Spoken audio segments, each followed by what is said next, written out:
Here's a fun trivia question for you. Who called the play-by-play for the most viewed race in NASCAR history? You might be inclined to answer that with one of the iconic voices of NASCAR, maybe Ken Squire, who painted a picture with his words like no one else could. Perhaps Ken's protege Mike Joy, the anchor of the most iconic three-man broadcast team the sport has ever seen. Or Alan Bestwick, who shared the spotlight with Joy in the early 2000s at NBC and returned with ESPN in the 2010s. Bob Jenkins, Marty Reed, Dr. Jerry Punch, there's a litany of play-by-play announcers that have left an everlasting mark on NASCAR and embedded themselves into the minds of fans forever. And the answer to my question is none of them. The most viewed race in the history of NASCAR was called by Bill Weber. In February 2006, Bill Weber is still relatively new to many NASCAR fans. Diehards know who he is since he's been working in the sport since 1990. You often see their work, but seldom see their faces, constantly clicking away to capture the many moments of a Winston Cup weekend.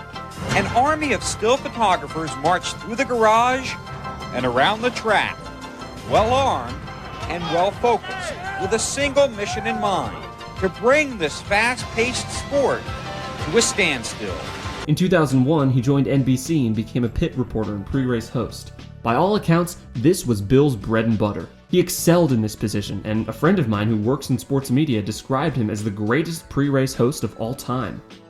But any fans who only started paying attention when the green flag flew wouldn't be introduced to him until October 3rd, 2004. And the green flag is out at Talladega. Joe Nemechek leads the field across the line. Alan Bestwick, NBC's NASCAR play-by-play man since 1999, broke his leg playing hockey and had to step out of the booth for 2 races.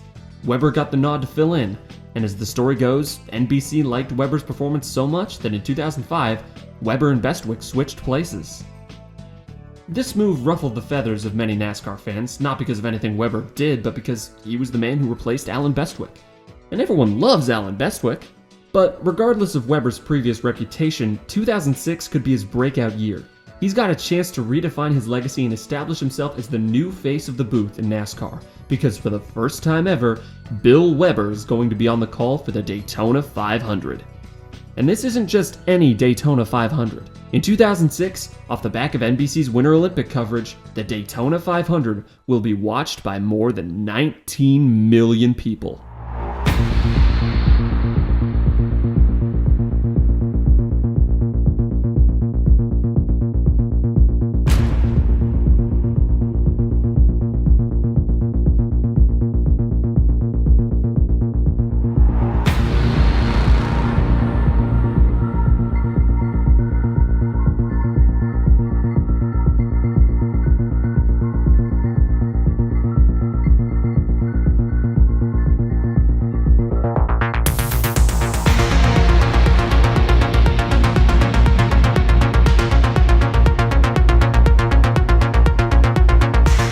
While Fox has already locked up the rights to the 500 through 2014, if Weber impresses and another channel takes over broadcasting rights, he could one day become the new voice of the 500. Now that we've looked at the stakes for the man in the booth, let's move on to the teams and drivers who will be competing in the 48th running of the Great American Race. Richard Childress Racing enters Sunday with a 3-car effort: pole sitter Jeff Burton, rookie Clint Bowyer, and Kevin Harvick, the man who replaced Dale Earnhardt. Success has been sparse for RCR since Earnhardt's death in 2001, but Harvick and Burton are poised to lead them into the second half of the decade. Hendrick Motorsports has gone through heaven and hell in recent years. The team has won 43 races and a championship in the first half of the 2000s, but it was all overshadowed by the October 2004 plane crash, which claimed the lives of 10 Hendrick team members, including Rick Hendrick's son, Ricky. The team banded together and persevered after the crash. Jeff Gordon won last year's Daytona 500, Jimmie Johnson continued his ascent to superstardom, and a young Kyle Busch won his first 2 races in 2005. Meanwhile, Brian Vickers, entering his 3rd year with the team, is still looking for win number 1. Robert Yates Racing is past their prime, but they're not done just yet. On one side of the Yates garage is 3-time 500 winner and 1999 series champion Dale Jarrett. On the other is Elliott Sadler, who's got 2 wins under his belt since joining Yates and finished 2nd here in 2002. Roush Racing is coming off one of their best years ever as an organization. After winning back-to-back titles with Matt Kenseth and Kurt Busch in 03 and 04, all 5 of their cars made the chase for the Nextel Cup last year. They couldn't close the deal in three-peat, but they're running it back with the exact same lineup, except for Kurt Busch, who's been replaced by Jamie McMurray after he left for Team Penske under less than ideal circumstances. Perennial contender Mark Martin and plate track ace Greg Biffle join Kenseth, McMurray, and Carl Edwards as Roush tries to bring home their first Daytona 500 victory. Dale Earnhardt Incorporated is no stranger to victory lane at Daytona, having won 3 of the last 5 500s. One of those came with Dale Jr. in 2004, and the other 2 came with Michael Waltrip in the 15 car. Michael left DEI before this season to start his own team, and his replacement, Paul Menard, failed to qualify. Dale Jr. and his protege Martin Truex Jr. are going to have to carry a 2-car effort for Earnhardt Incorporated and prove that the team can make it without Waltrip. Petty Enterprises is possibly the most past its prime any team could ever be. Since Richard Petty's 200th and final win in 1984, which didn't even come under the Petty Enterprises banner, the team has won just 3 races. They're looking to bounce back in 2006, though, with the son of the king, Kyle Petty, in 45, and Cup Series champion Bobby Labonte taking over the famed 43, it might not yet be curtains for NASCAR's winningest team. Penske Racing South has taken on Kurt Busch as a replacement for the retiring Rusty Wallace, one of the best drivers to never win the 500. Across the garage from him is Ryan Newman, entering his 5th season with a reputation of bombast. He'll either win the race or suffer the most spectacular crash you've ever seen. Roger Penske's no stranger to winning 500-mile races, but the captain is still looking for his first Daytona crown. Chip Ganassi Racing is in the midst of a rebuild, with a 3-car effort consisting of 28-year-old rookie David Stremme, 19-year-old rookie Reed Sorensen, and 27-year-old Casey Mears, nephew of Rick Mears, entering his 4th Cup season without a win. Casey's one to keep an eye on, though, since he won the Rolex 24 here a month ago. Joe Gibbs Racing is shifting its focus to Tony Stewart following the departure of Bobby Labonte. Tony will race alongside a pair of rookies, USAC champion J.J. Yaley and Budweiser Shootout winner Denny Hamlin. Evernham Motorsports returns with its core lineup of young sensation Casey Kane and Jeremy Mayfield, who's good for about 1 win in a good year. Scott Riggs, who finished 4th in this race last year, failed to qualify, so the Dodge factory team is limited to 2 cars. As DEI attempts to prove they can make it without Michael Waltrip, Michael attempts to prove he can make it on his own. He's working with Bill Davis Racing, who won the 500 in 2002 with Ward Burton, so he's not looking to fall off the map. The Bill Davis 22 is driven by Dave Blaney, a journeyman looking for his first Cup win, and Mike Skinner's 23 car failed to qualify. MB2 Motorsports is a small team with big dreams. They've brought on Sterling Marlin and Bill Elliott, both of whom have won 2 500s. Their 3rd car is run by Joe Nemechek, who earned the team's 2nd Cup win in 2004. There are others starting today's race that don't belong to the big teams. Robbie Gordon, Kenny Schrader, Jeff Green, Mike Wallace, Brent Sherman, Kevin LePage, Travis Quapple, Hermie Sadler, Kirk Shelmerdine, and Terry Labonte are all competing for single-car outfits this afternoon. Now that we've met the 43 drivers gunning for victory, it's time to begin. Bill, get us started. The pace car leads them out of turn 4. It will head for pit road. They will creep toward the green flag. It's our pleasure at NBC to take you to the green flag for the 2006 season. We'll be there for the checkers in Homestead. Thanks for coming along for the ride. Enjoy the Daytona 500 live on NBC. Come on, Bill, you're gonna have to do better than that. He almost gets another crack at calling the green flag when Jeff Green's tire comes apart on the first lap and nearly brings out the yellow. 18 laps in, following a dominant opening by Jeff Burton, Martin Truex Jr. brings the caution out when he gets into the wall in turn 2. Burton drops 5 spots after a slow pit stop, and Elliott Sadler assumes the lead. Dale Jr. makes a bold move for the lead, but nobody goes with him and he loses everything he gained on pit road and then some. 2nd and 3rd are now occupied by the Hendrick duo of Gordon and Johnson, and they waste little time disposing of Sadler and taking the lead for themselves. The outside line suddenly develops thanks to a big run from Jamie McMurray, but Johnson stays committed to the low line. This quickly proved to be a bad idea as the teammates get separated and Matt Kenseth takes over the top spot. The go-to move of the day is quickly becoming shoving the leader up the track and laughing at him as he falls into the depths of the pack. Dale Jr. pulls the first half of this move on Matt Kenseth, but Tony Stewart saves Matt from the second half. He told me he didn't know what to expect from this car. He said we were really good when it was hot and sunny. Obviously today, very cool and cloudy, and Tony Stewart about loses it, guys. Tony recovers quickly and goes on a tear, taking the lead and holding it for the next 20 laps. On the 45th lap, the NBC broadcast cuts to commercial. When they come back, everything has changed. Under caution here at Daytona. The caution flag just came out moments ago. Jeff Gordon and Tony Stewart have both been in the wall. Two of the best cars on track have smacked the wall. I'm not 100% sure how Tony feels in the heat of the moment, but I suspect he's extremely pissed off. He's come close to winning the 500 before, but the stakes today are different. 15 years spoiler warning, the winner of this race is going to win the next 5 consecutive Cup Series championships, becoming the undisputed greatest driver of the era and the face of NASCAR. Of course, nobody today knows this due to the linear nature of time, right? Albert Einstein proved that the faster you move, the slower time moves, time dilation. With the strength of my college diploma, which is decidedly not in science, I'm going to flip all of that on its head. I posit that the fastest man in NASCAR in 2005, Tony Stewart, was able to see a glimpse into the future of the Cup Series trophy when he hoisted it last November.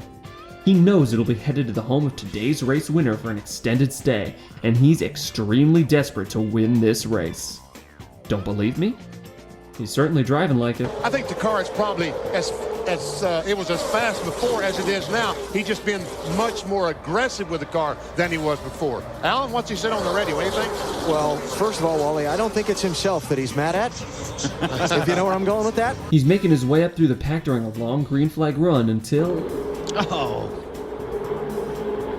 A multi-car crash has just occurred in turn 3. Kyle Petty is involved. J.J. Yaley in the 18. That's Carl Edwards in the 99. Alright, I gotta say it. NBC isn't doing Bill Weber any favors today. Both of the 2 wrecks so far have been during commercial breaks, and you can't make great calls unless big moments happen while you're on the air. It also doesn't help that he's paired with Benny Parsons and Wally Dallenbach, 2 excellent color commentators who are more than willing to step up and call a big moment if they need to. Oh, here we go. Junior's going for the lead. He goes by Kenseth, goes into second, goes for the lead, moves up the racetrack. Wow. Oh, Nemechek, that 0-1 car right in his way. And that was nice of Kevin Harvick to give Junior the room. He didn't have to do that either. Junior and Matt Kenseth battled back and forth before debris brings the caution out again. When they get back going, Tony Stewart's aggression starts to flare up. There's no way the guy who said this last week... Yeah, we're going to kill somebody, so, somebody else is going to die at Daytona or Talladega with what we're doing right here, so, I hope I'm not around when it happens. He's in control and of sound mind.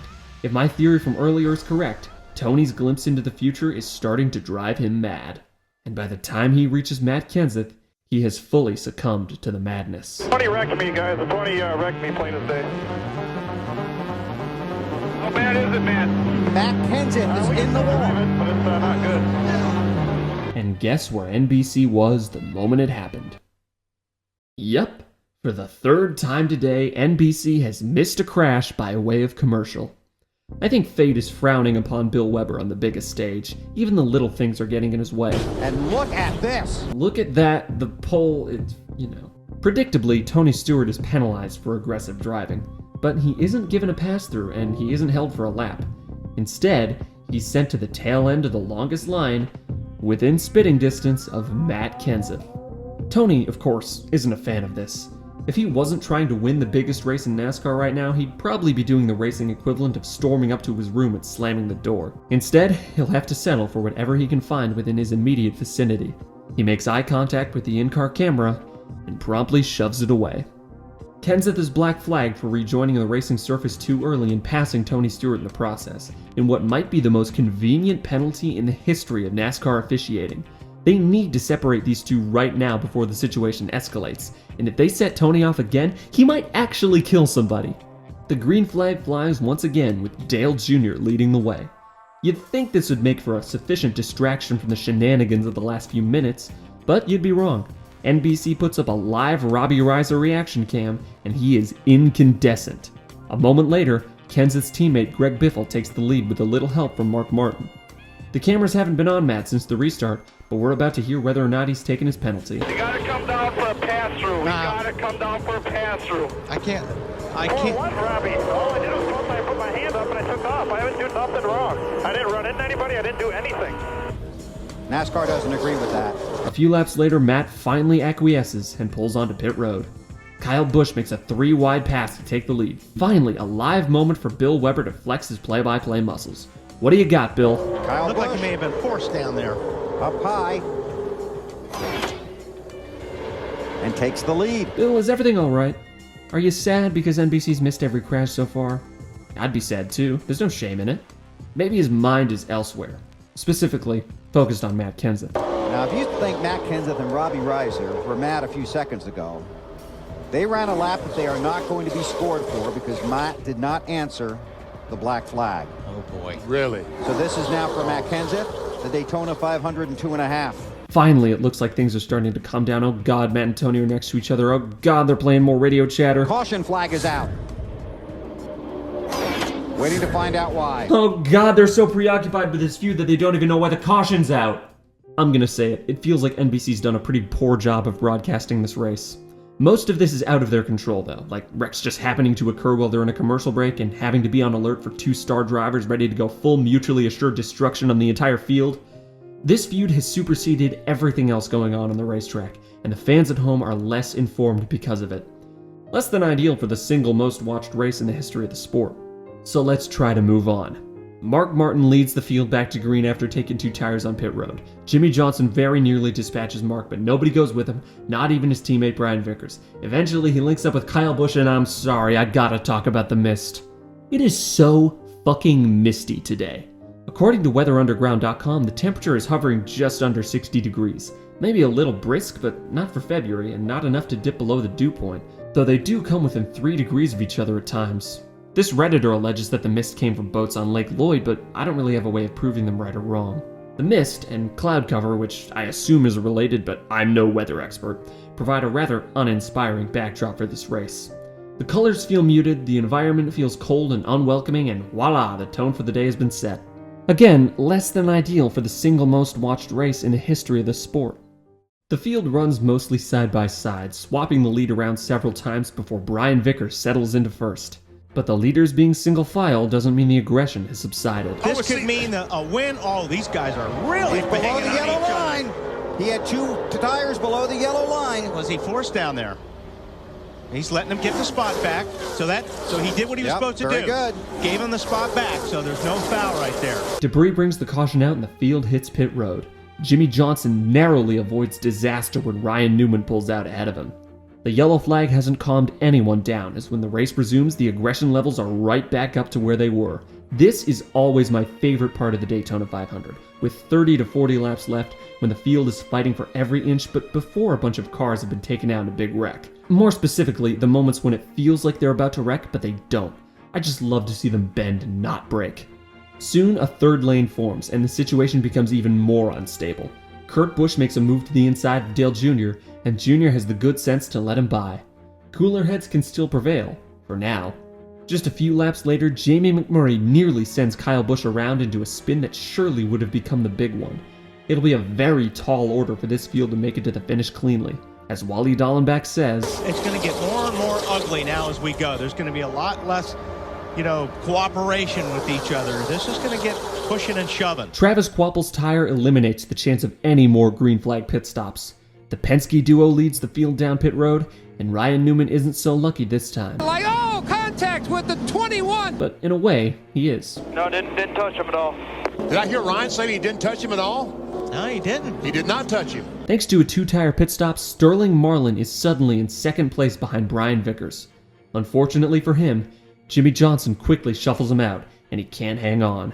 With 14 to go, Johnson makes his move to the outside of Vickers. In turn 2, Ryan Newman slows down ever so slightly, and Kurt Busch follows suit. Jamie McMurray, on the other hand, can't react in time. Oh, and 2 cars in the wall. Hits the 24. 24 saved it. Made the save. Somehow, nobody spun in all that, but it's safe to say that Kurt Busch's day is over. Jeff Gordon's also suffered plenty of damage, and he won't contend for the win. Johnson took the lead before the crash, and as such, he leads the field to green. He's got his foot to the floor, and nobody can catch him, even with the heightened aggression. Tony Stewart, meanwhile, isn't giving up and is still driving like a madman. Wow, somebody got forced down at the bottom. Whoa, Tony Stewart! How did he save that? And he only lost one spot. Sometimes madman can be an affectionate term. Johnson continues to lead, staving off every run and blocking every move that Ryan Newman throws at him. He's completely locked in right now, and no one is throwing him off his game unless they get some kind of reset. Newman, we had a shot at winning this race, and Rogers won. Oh, it's too bad watching TV right now. But Rogers won. You might be wondering what this timer in the corner is. It's the amount of time between the crash being shown on screen and the booth talking about it. And all tell on Ryan's car and all our great guys that we've got behind us. So we'll be back. That was just thank you very much. Kurt out of the 500, and so is the car that got tangled up with it, Bill. Kurt didn't really seem sincere to me when he said Sounded that. a little sarcastic. Yeah. I mean, thanks, Dave. Appreciate you going back there and getting that. So Jamie McMurray brings out the caution. NBC chose to let the interview with Kurt Busch play to completion, and then Wally Dallenbach prolonged it. Once again, Bill Weber has been deprived of the chance to call a big moment as it happens. Let's see what happened. Pole sitter Jeff Burton tried to block McMurray, but he was just a little too late. It's all come down to this. We've run out of green flag laps, and the 2006 Daytona 500 will be decided by a green-white checker finish. It isn't the first 500 to head to overtime. That honor goes to last year's race. This is the most in the spirit of the law overtime I've ever seen in NASCAR. A wreck happens with a handful of laps to go, and we can all just close our eyes and pretend there were 2 laps left in the scheduled distance. Let's take one more look at the top 5 drivers coming to the restart, because one of them will walk away victorious. Jimmie Johnson is looking for his 19th Cup win and his first in the 500. He's come close to championships and 500 wins in recent years, and a win today would establish him as the man to beat in 2006. He's also racing without crew chief Chad Knaus, who was ejected after the 48 car failed inspection earlier this week. Ryan Newman has 12 wins under his belt and a reputation that embodies the phrase checkers or wreckers. He's been able to keep his car clean for the most part, so maybe the racing gods will smile upon him this evening. Casey Mears has never won a NASCAR race. What he lacks in experience, he makes up for in lineage, as his Uncle Rick won 4 Indianapolis 500s.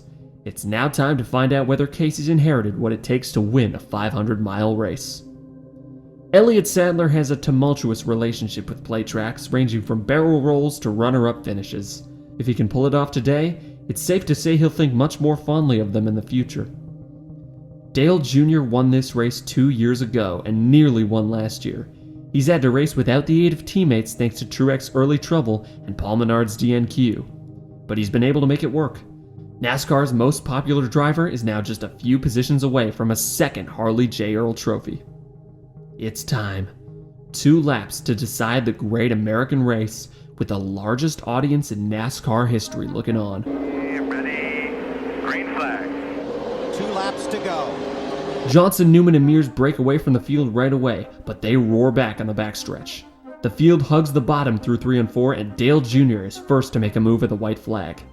It doesn't work out, and he falls out of contention. Ryan Newman makes a move for the win on the outside, but his fellow Dodge hangs him out to dry. Casey Mears pushes Johnson and makes it side by side for second. Ahead of them, Jimmy's got nothing but open road ahead of him. Take us home, Bill. That's exactly crash behind him. Crash behind him. The caution is out. The race is over. Jimmie Johnson has won the Daytona 500.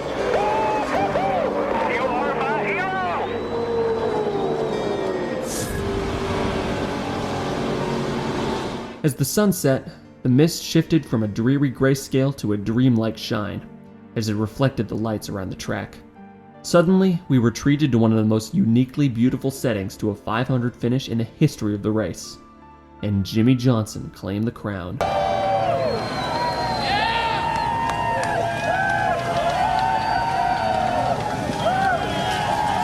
Jimmie, you have won the Daytona 500. Can you tell me what that means to you? Say that a few more times. It doesn't even set in. I am so proud of this race team. Obviously, it's been a tough week for us. I wish Chad Knaus was here. I know he's kicking his TV set in right now. It's so bummed out, but his hard work got this team to where it is. Thank you. As I sort of mentioned earlier, Johnson would win the next 5 consecutive championships, instantly rocketing him to Hall of Fame status. If you know NASCAR, you know Jimmie Johnson. As for his competitors, some of them would find great success in this race relatively soon. while some would wait for years, and some never found it at all. Some found limited success in the sport altogether. In the booth, Bill Weber never became the voice of NASCAR. His biggest strengths remained in the pre-race studio, but he would never return to it. He stayed on as TNT's play-by-play man until 2009, when an altercation at a hotel in New Hampshire saw his time at the network abruptly end. With it, his time in NASCAR ended as well. After this, Bill took his talents to the world of magic. Not much is known about his time as a magician, but in this brief USA Today interview he says it's a passion of his. And you have to respect that. Bill was essentially off the grid from this point on, save for a chance encounter with a fan whose son posted their picture together to the NASCAR subreddit. By then, fan opinion had begun to shift, with one Redditor saying Bill was the reason they wanted to get into broadcasting. While he may not have been the man for play-by-play like NBC had hoped, to quote Phil Alloway's Front Stretch article on him, he wanted viewers to be knowledgeable about the sport, and I don't think he wanted to talk down to them. I think NASCAR could use a guy like Bill Weber today. On December 13th, 2024, Bill Weber passed away at the age of 67. Since he was so far removed from NASCAR circles, the wider world didn't discover this until late January. People can say whatever they want about Bill, whether he was good in the booth or not, but they'll always have this. Unless the sport somehow enters another massive boom period, he will have been on the call for NASCAR's biggest day. Rest in peace, Bill.